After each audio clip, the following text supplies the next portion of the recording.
Filling up at the pump doesn't have to be a drag on your wallet. Ricky Repass calls it free money. I have got back over $900. Let that sink in.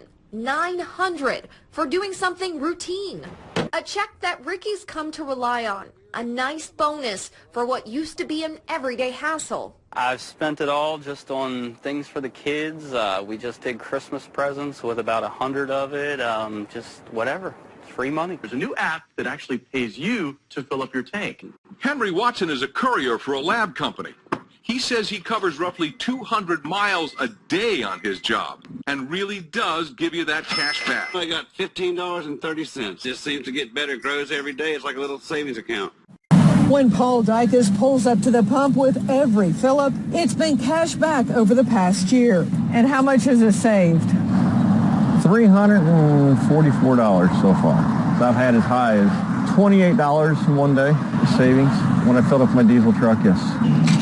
He can deposit his savings from the Get Upside app in his bank account, on a gift card, or PayPal. Dykes likes the cash as opposed to other offers that give points to be used at specific places. It's really super simple, and I'd actually recommend it to most people. Download the app and search the gas stations near you.